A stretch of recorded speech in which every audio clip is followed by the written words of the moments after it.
Estradas are thinking it over. You and Henry are trying to find somebody else to buy the house. You don't call that crooked? No, that's looking out for number one. Think TV was always polite? Think again. In 1971, Archie Bunker, a loud-mouthed bigot from Queens, shocked America and made them laugh. All in the Family wasn't just a sitcom. It was a cultural earthquake. Norman Lear's creation dragged racism, sexism, and war into America's living rooms and made people argue, laugh, and think like never before. Today, we're rewinding to the 70s to uncover 10 surprising facts about the show that made America laugh and squirm at the same time. Number 1. The episode that shocked, not sank, the show. When All in the Family first hit CBS, executives were nervous. Then came Season 2, and an episode that pushed boundaries even further. On February 19th, 1972, America met Sammy's Visit, featuring the legendary Sammy Davis Jr. playing himself and paying a surprise call to the Bunker's Queens home. In the story, Archie, now moonlighting as a cab driver, ends up with Sammy's forgotten briefcase. When the superstar stops by to collect it, the conversation turns into a funny, tense clash of worlds.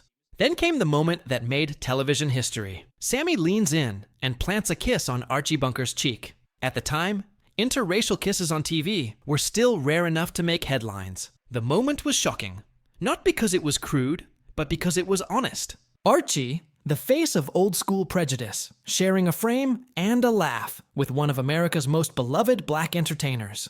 That was social dynamite. CBS worried. Sure, but Norman Lear didn't blink. The episode aired exactly as written, audiences roared, and All in the Family proved that sitcoms could be bold, brilliant, and utterly fearless. Number 2. Carroll O'Connor's hidden script changes.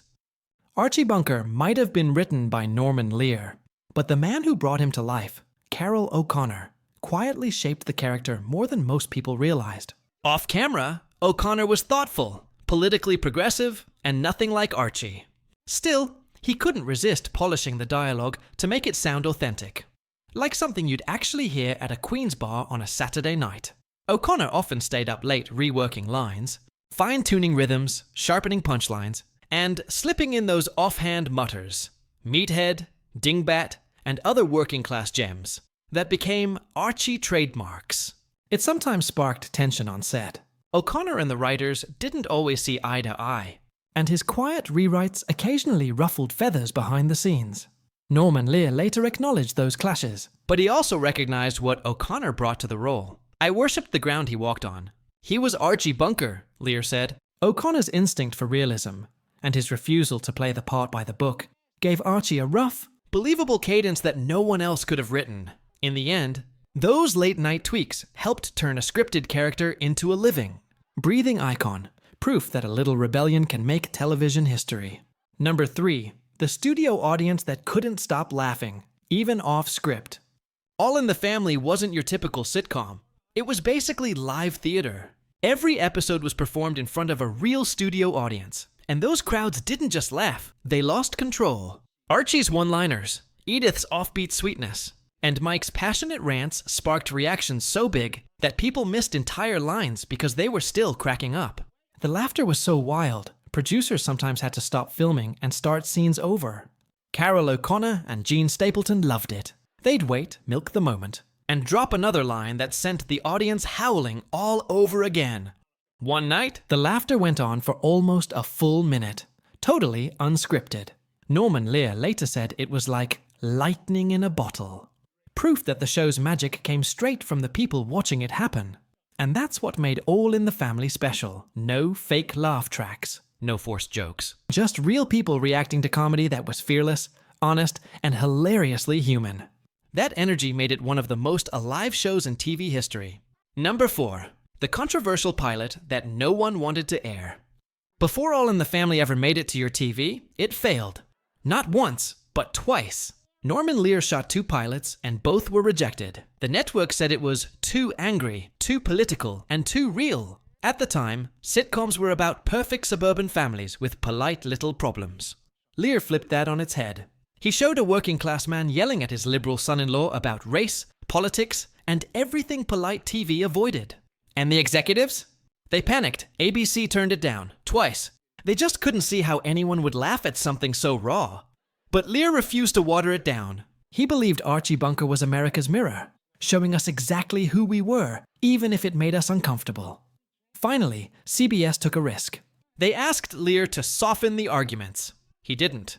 The first episode aired exactly as written, and the reaction was explosive.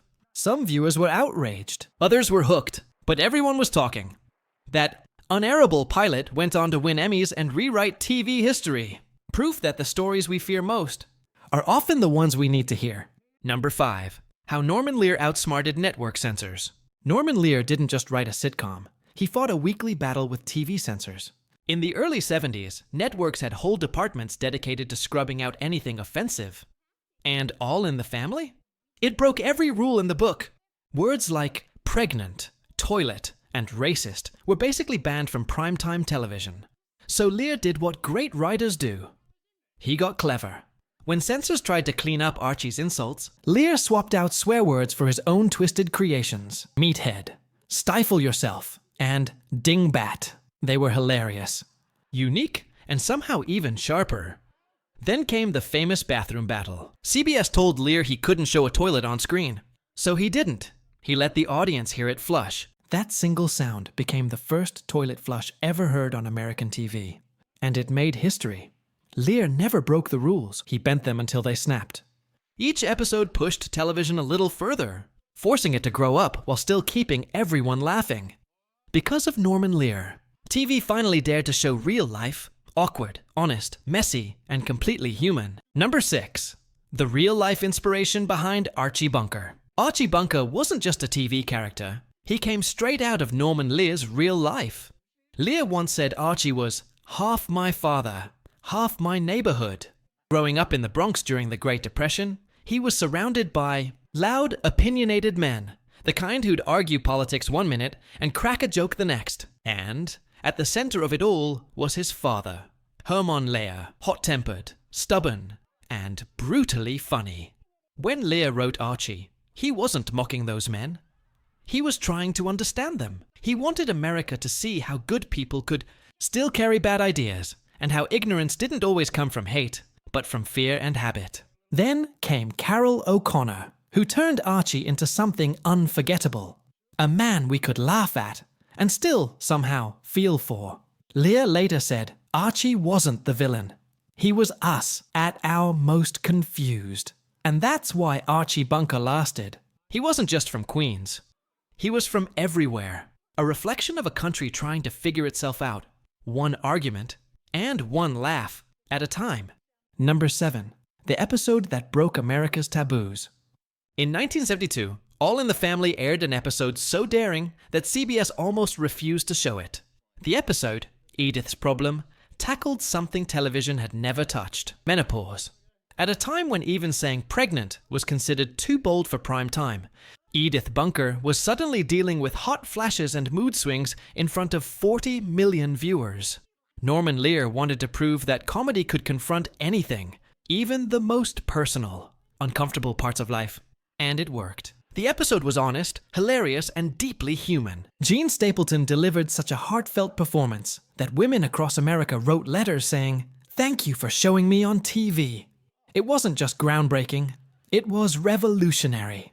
For the first time, a sitcom treated women's health and aging with humor and respect. It made audiences laugh, reflect, and realize they were watching something real. After Edith's Problem, All in the Family stopped being just entertainment. It became a national conversation. It held up a mirror to everyday life and proved that the truth, no matter how awkward, could still make America laugh. Number 8. Jean Stapleton's emotional farewell. When Jean Stapleton decided to leave All in the Family, it wasn't just the end of a character. It felt like the heart of the show stopped beating.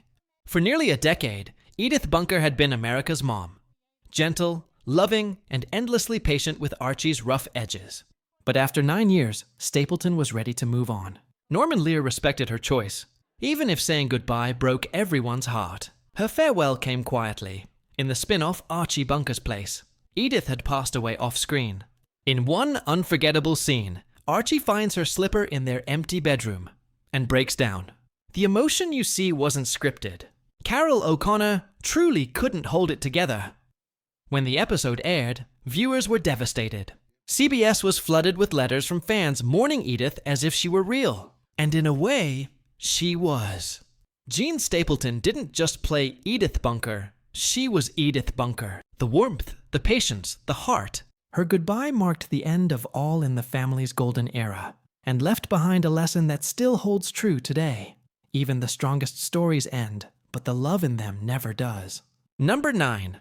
The spin-offs that created a TV empire. If All in the Family was the spark, its spin-offs were the wildfire. Few people realize how many legendary shows started right in Archie Bunker's living room.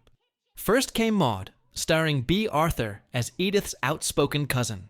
She was strong, opinionated, and unapologetically feminist. The show took on politics, women's rights, and social taboos head-on, and America couldn't look away.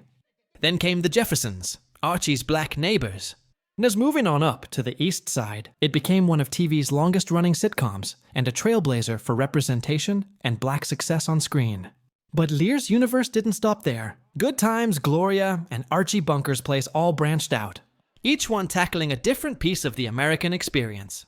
Race, class, gender, faith, and family, long before it was mainstream. At one point, 4 All in the Family spin-offs were airing at the same time, a record no sitcom has ever matched. Together, they turned Norman Lear's creation into a cultural empire, and proved that when stories are honest, they grow. The Bunkers may have lived in Queens, but their world reshaped television across America. Number 10. The legacy that still shapes sitcoms today. Over 50 years later, All in the Family is still echoing through television.